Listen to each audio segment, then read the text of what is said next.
ಗೋಕಾಕ್ ಶೇಕಡ 40ಕ್ಕೂ ಹೆಚ್ಚು ಭಾಗ ಜಲಾವೃತ. 792 ಕುಟುಂಬಗಳ ಸ್ಥಳಾಂತರ.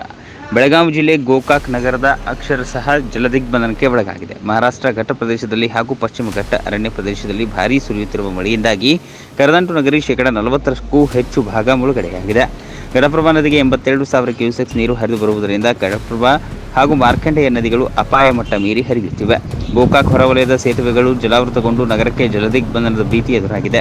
ನಗರಕ್ಕೆ ಸಂಪರ್ಕ ಕಲ್ಪಿಸುವ ಲೋಳಸೂರು ಮತ್ತು ಚಿಕ್ಕೋಳಿ ಸೇತುವೆ ಹರಿಯುತ್ತಿದ್ದು, ಫಾಲ್ಸ್ ಹಾಗೂ ಗೋಕಾಕ್ ನಗರದ ಮಧ್ಯೆ ಸಂಚಾರ ಸಂಪೂರ್ಣ ಸ್ಥಗಿತಗೊಂಡಿದೆ. ಗೋಕಾಕ್ನ ಹಳೆ ದನಗಳ ಪೇಟೆ, ಡೋರ್ ಓಣಿ, ದಾಳಿಂಬ್ರಿ ತೋಟ, ಮಟನ್ ಮಾರ್ಕೆಟ್, ಉಪ್ಪಾರ್ ಓಣಿ, ಬೋಜಗರ ಓಣಿ, ಕುಂಬಾರ್ ಓಣಿ, ಸಿಂಧಿಕೂಟ್ನಲ್ಲಿ 200ಕ್ಕೂ ಹೆಚ್ಚು ಅಧಿಕ ಮನೆಗಳಿಗೆ ನೀರು ನುಗ್ಗಿದ್ದು ಜನಜೀವನ ಅಸ್ತವ್ಯಸ್ತಗೊಂಡಿದೆ. 12ಕ್ಕೂ ಅಧಿಕ ಕೈಗಾರಿಕೆಗಳಿಗೆ ನೀರು ನುಗ್ಗಿದ್ದು ಗೋಕಾಕ್ನ ಸರ್ಕಾರಿ ಪದವಿ ಪೂರ್ವ ಮಹಾವಿದ್ಯಾಲಯ ಹಾಗೂ ಎಪಿಎಂಸಿಯಲ್ಲಿರುವ 2 ಕಾಳಜಿ ಕೇಂದ್ರಗಳನ್ನು ತೆರೆಯಲಾಗಿದೆ. 155 ಕುಟುಂಬಗಳ 550 ಮಂದಿಯನ್ನು ಇಲ್ಲಿ ಆಶ್ರಯ ಪಡೆದಿದ್ದಾರೆ. ತಾಲೂಕಿನ ಚಿಗಡೊಳ್ಳಿ ಗ್ರಾಮಕ್ಕೆ ನೀರು ನುಗ್ಗಿದ್ದು ನೂರಾರು ಜನರು ಮನೆಗಳನ್ನು ತೊರೆದಿದ್ದಾರೆ. ತಾಲೂಕು ಆಡಳಿತ ಕಾಳಜಿ ಕೇಂದ್ರ ತೆರೆದಿದ್ದರಿಂದ ಇಲ್ಲಿನ ಜನರು ರಸ್ತೆ ಬದಿಯ ಪೆಟ್ರೋಲ್ ಬಂಕ್ ಮತ್ತು ಟ್ರ್ಯಾಕ್ಟರ್ ಟ್ರಾಲಿಯ ಆಶ್ರಯವನ್ನು ಪಡೆದಿದ್ದಾರೆ. ಜೊತೆಗೆ ಕೃಷ್ಣಾ ನದಿ ತೀರದ ತಾಲೂಕುಗಳಾದ ಚಿಕ್ಕೋಡಿ, ಕಾಗವಾಡ, ಅಥಣಿ, ರಾಯಭಾಗ ತಾಲೂಕಿನಲ್ಲೂ ಪ್ರವಾಹ ಉದ್ಭವಿಸಿದೆ.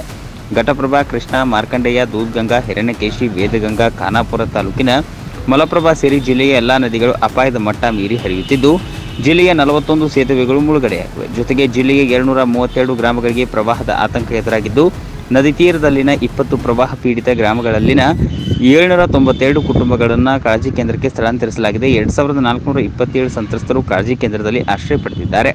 1006 ಸಂತ್ರಸ್ತರು ತಮ್ಮ ಸಂಬಂಧಿಕರ ಮನೆಗಳಿಗೆ ತೆರಳಿದ್ದಾರೆ.